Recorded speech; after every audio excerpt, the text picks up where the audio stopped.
National social media Patel Prahladbhai. સાચું પણ નહીં લાગે, પણ તમે અખબારો વાંચશો તો તમને લાગશે કે ગુજરાત સ્તબ્ધ છે કે નહીં તેની ખબર નહીં, પણ ગુજરાતના અખબારો સ્તબ્ધ છે. કારણ કે ટ્રમ્પે હવે અમેરિકામાં રહેલા ગુજરાતીઓને, ભારતીયોને હાંકી કાઢ્યા છે. એટલે અખબારો લખે છે કે આ વેદના છે, આ સંવેદના છે, અને લોકો પણ કહે છે કે આ ટ્રમ્પ સામે લડી લેવું જોઈએ. તો આપણા ડબલ સ્ટાન્ડર્ડ કેવા છે તેની વિગતે વાત કરીશ. કેવી રીતના આપણે પોતાની જાતને છેતરીએ છીએ, કેવી રીતના આપણી સમજ ટૂંકી છે, અને કેવી રીતના આપણે આખી ઘટનાનું મૂલ્યાંકન કરીએ છીએ. વિગતે આરામથી વાત કરીશ, અને પછી આ સ્ટોરીના અંતમાં મને કહેજો કે આપણે સાચા છીએ કે આપણી સમજ સાચી છે. ચાલો વિગતે વાત કરીએ. વૈષ્ણવજન તેને કહીએ જે પીડ પરાઈ જાનાને રે. નમસ્કાર, નવજીવન ન્યૂઝમાં તમારું સ્વાગત છે, અને હું છું તમારો પ્રશાંત દયાળ. અમેરિકા જવું છે, યુરોપ જવું છે, કેનેડા જવું છે, વિઝા નથી, ચિંતા ન કરતા, થઈ જશે, માત્ર પૈસાની વ્યવસ્થા કરો. આવું તો આપણી ત્યાં ગુજરાતમાં વર્ષોથી ચાલે છે. ખાસ કરી ઉત્તર ગુજરાતની અંદર તો એવા ગામડાઓ રહ્યા છે જ્યાં હવે માત્ર વૃદ્ધો વધ્યા છે. ગામડાઓ ખાલી થઈ ગયા છે, યુવાનો ચાલ્યા ગયા છે. વૃદ્ધ મા બાપ રાહ જોઈને બેઠા છે કે અમારો દીકરો ક્યારે પાછો આવશે, અમારી પુત્ર વધુ ક્યારે પાછો આવશે, અમારા સંતાનોને અમે ક્યારે મળીશું. પણ એ પાછા નથી આવતા, કારણ કે એ અમેરિકા ગયા છે, પણ ગેરકાયદેસર ગયા છે. એજન્ટને કરોડ 2 કરોડ રૂપિયા આપીને મેક્સિકો ગયા, દિવાલો ફાંદી, બરફમાં ચાલ્યા, રણમાં ચાલ્યા, અને પહોંચ્યા અમેરિકા, ગેરકાયદેસર પહોંચ્યા છે. અહીંયા એવા પણ સંતાનો છે કે 5-7 વર્ષના સંતાનો હતા ત્યારે મા બાપને થયું કે લાવો અમેરિકાના ડોલર કમાવી લો, અને મા બાપ ગયા, હજી પાછા નથી આવ્યા. આ સંતાન મોટું થઈ ગયું છે, સંતાનના ઘરે પણ સંતાન છે, પણ મા બાપ નથી. તો આવી સ્થિતિ ગુજરાતના અનેક ઘરોમાં છે. આ જ વેદના છે, પણ આપણે આ વેદનાની વાત નથી કરતા. અત્યારે આપણને ગુસ્સો આવી રહ્યો છે ટ્રમ્પ સાહેબ ઉપર, કારણ કે ટ્રમ્પ સાહેબ પ્રમુખ થયા પછી એણે નક્કી કર્યું છે કે અમેરિકામાં વસતા ગેરકાયદેસર લોકો છે અને હવે એમના દેશમાં રવાના કરી દેવામાં આવશે. અને હજી તો એક જ વિમાન આવ્યું છે. એક વિમાન અમૃતસર ઉતરે છે, તેમાં કેટલાક પંજાબી લોકો છે, કેટલાક ગુજરાતી લોકો છે, જેમને હાથ પગમાં બેડી બાંધીને મોકલવામાં આવે છે. અને અખબારો હવે આના સમાચાર બનાવે છે કે એક બાળક ડરી ગયું હતું. વાત સાચી છે, બાળક ડરી જાય, પોતાના મા બાપને હાથકડી બાંધવામાં આવે, ડરી જાય, લશ્કરી અધિકારીઓ જોઈને ડરી જાય, અને આપણે ટ્રમ્પ ખોટો છે એની સ્ટોરી કરીએ છીએ. પણ અહીંયા આપણે થોડુંક શાંતિથી મનને વિચાર કરવાની જરૂર છે. જેમને હાથકડીઓ બાંધી દેવામાં આવી, જે બાળકને આપણે વાત કરીએ છીએ, જે સ્ત્રીઓની કે જે પુરુષોની કે જે યુવાનોની વાત કરીએ છીએ, એ તમારા અને મારા પરિવારનો સભ્ય હોય તો આપણને આ વેદના ચોક્કસ થાય. પણ થોડુંક શાંતિથી વિચાર કરીએ તો આ જે લોકો ત્યાં ગયા છે કેવી રીતના? એમની પાસે કાયદેસરના વિઝા છે? ના, એમની પાસે વિઝા નથી. એ લોકો ગેરકાયદેસર ગયા છે, અને ગેરકાયદેસર ગયેલા લોકોને હવે અમેરિકાની સરકારે પાછા મોકલ્યા છે. તમે 50 લાખ એજન્ટને આપ્યા હતા, કરોડ આપ્યા હતા, 2 કરોડ આપ્યા હતા, એની સાથે ટ્રમ્પને કે અમેરિકાને કોઈ નિસ્બત નથી.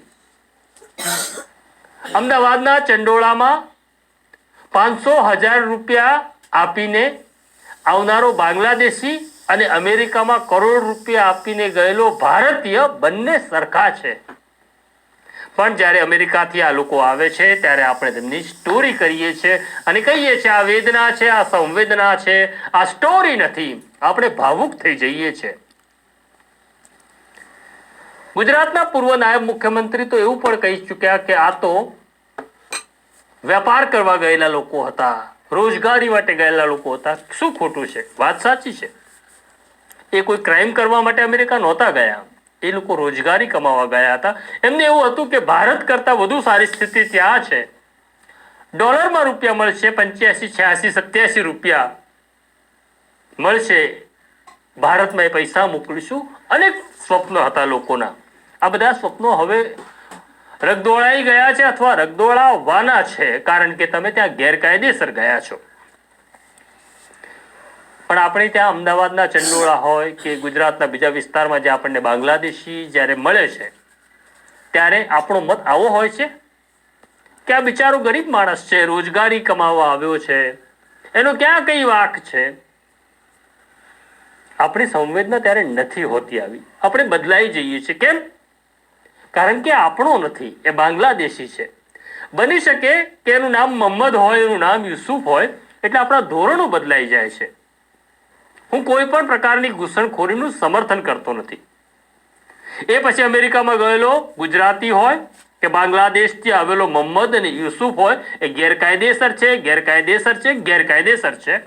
એની સાથે કોઈ સહાનુભૂતિ ન હોઈ શકે. રોજગારીના બહાને પણ જો બાંગ્લાદેશી અહીંયા આવ્યો છે તે ખોટું છે.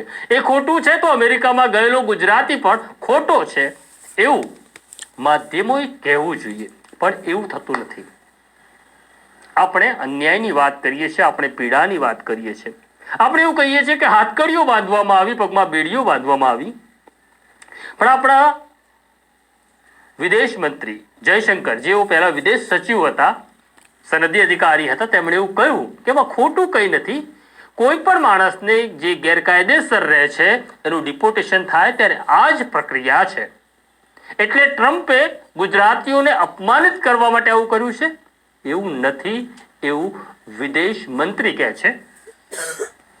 અને એ લોકોએ ખાસ સાંભળી લેવું જોઈએ વિદેશ મંત્રીનું આ નિવેદન કે જેઓ ભારત માતા કી જયના નારા લગાવે છે, પણ તો સાંભળી લો કે તમારા જ મંત્રી શું કહે છે. Certain developments pertaining to deportation of Indians from the USA. Honorable members are aware that people-to-people exchanges constitute the bedrock of our deepening ties with the United States.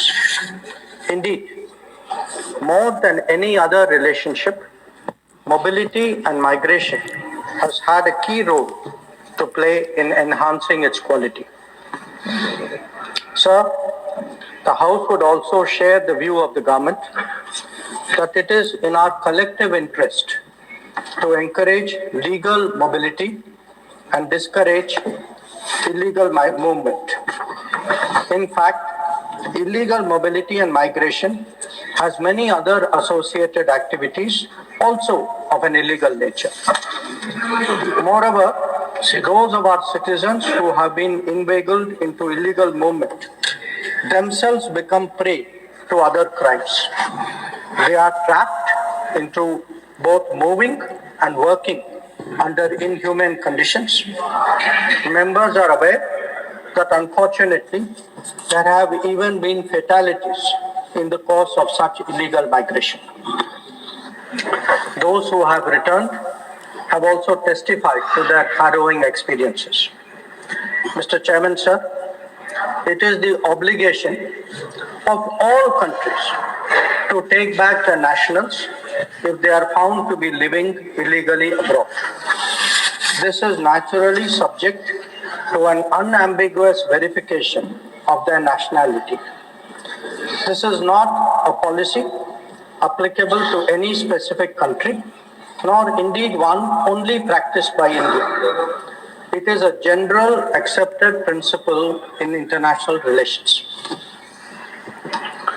Sir, honorable members would be aware that the process of deportation is not a new one. I repeat, not a new one, and has been ongoing for several years. I would like to share with the House details of deportation from the United States since 2009. Their numbers, years-wise, as available with our law enforcement authorities, is as follows. 2009, number of deportees 734. 2010, 799. 2011, 597. 2012, 530. 2013, 515. 2014, 591. 2015, 708.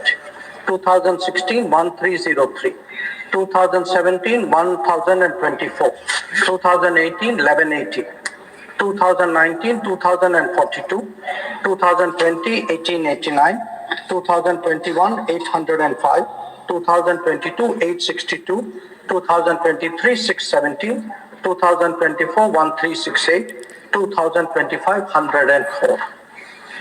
So, deportations by the US are organized and executed by the Immigration and Customs Enforcement ICE authorities.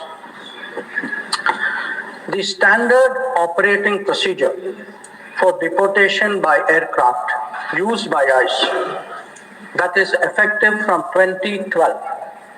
I repeat, that is effective from 2012, provides for the use of restraints. However, we have been informed by ICE that women and children are not restrained. Further, the needs of deportees, including during transit, related to food and other necessities, including possible medical emergencies, are attended to. During toilet breaks, deportees are temporarily unrestrained if needed in that regard.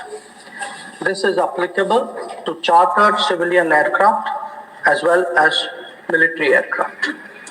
There has been no change, I repeat, no change from past procedure for the flight undertaken by the US on 5 February 2025. Honorable Chairman, sir, we are, of course, engaging the US government to ensure that the returning deportees are not mistreated in any manner during the flight. At the same time, the House will appreciate that our focus should be on strong crackdown on the illegal migration industry, while taking steps to ease visas for the legitimate traveler. On the basis of information provided by returning deportees about the agents and others involved, law enforcement agencies will take necessary preventive and exemplary actions. તો અહીંયા આપણને વેદના લાગે છે. સમસ્યા એવી છે કે આપણે ભૌતિકવાદની જે દોડમાં દોડી રહ્યા છીએ, બધાને શ્રીમંત થવું છે. શ્રીમંત થવું એવી ઈચ્છા થવી અને શ્રીમંત થવા માટેનો પ્રયાસ કરવો, એમાં કંઈ જ ખોટું નથી. બધાએ શ્રીમંત જ થવું જોઈએ. જેવું અમેરિકામાં વૈભવી જિંદગી છે એવી આપણી જિંદગી અહીંયા પણ હોવી જોઈએ, પણ નથી. તો આપણે આપણા બાળકોને, આપણા મિત્રોને, આપણા સાથીઓને, આપણા સંતાનોને સમજાવવું પડશે કે અહીંયા થાળીમાં એક શાક ઓછું હશે તો ચાલશે, પણ અહીંયા આપણે સાથે રહીએ છીએ, અહીંયા આપણે પ્રેમથી રહીએ છીએ, એકબીજાના સુખ દુઃખ વખતે આપણે હાજર હોઈએ છીએ. નથી જોઈતો પેલો ડોલર, આવું સમજાવવું પડશે. આપણને તકલીફ ત્યારે થવી જોઈએ ખરેખર કે ગુજરાતના લાખો ગામડાઓમાં વસતા મા બાપ હજી પોતાના સંતાનની રાહ જુએ છે, પણ દીકરો નથી આવી શકતો પાછો. ઘણી વખત તો એવું પણ થાય છે કે મા બાપ મરી જાય છે ત્યારે ગેરકાયદેસર અમેરિકામાં રહેલો દીકરો પડોશીને કે મિત્રોને ફોન કરીને એવું કહે છે કે હું નહીં આવી શકું, મારા બાપને તમે અગ્નિદાહ આપી દેજો. આના કરતાં પીડાદાયક શું હોય? અને જો પોતાના બાપને હું કાંદ ન આપી શકું તો હું ડોલર કમાયો હોઉં, ખાક છે ડોલરને મને. આ આપણે નથી સમજી શક્યા કારણ કે કોઈ આપણને એની સમજ આપતું નથી.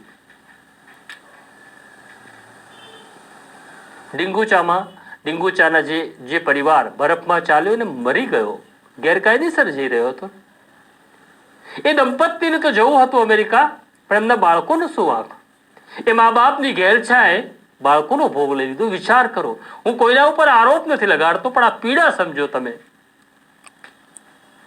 જે લોકો જતા રહે છે ને, પીડા એને નથી થતી. જે લોકો રહી જાય છે ને, પીડા એમને થાય છે. એમની પીડા સમજો, એ વૃદ્ધ મા બાપની પીડા સમજો, એ ભાઈ બહેનની પીડા સમજો. તમને એવું લાગે છે કે તમે અમેરિકામાં રહો છો એટલે તમે ડોલર મોકલી આપો છો. અમેરિકા જવું પણ ખોટું નથી, પણ કાયદેસર જાઓ. અને નથી જઈ શકતા કાયદેસર તો ના જાઓ. આપણે એટલા પણ ગરીબ નથી, પછાત નથી કે આપણને અહીંયા ખાવા નહીં મળે.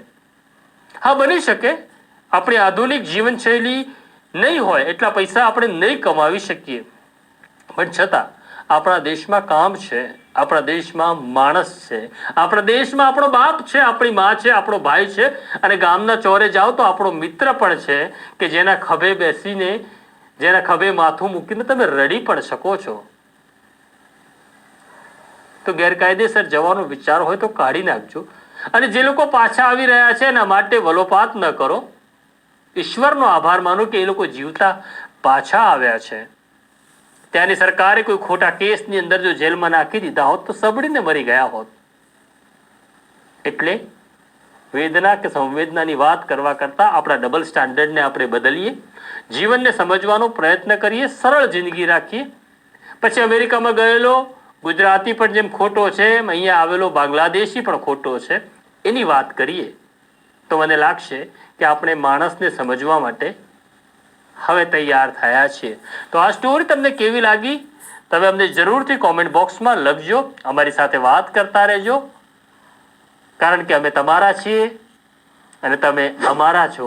અમે નવજીવન ન્યૂઝ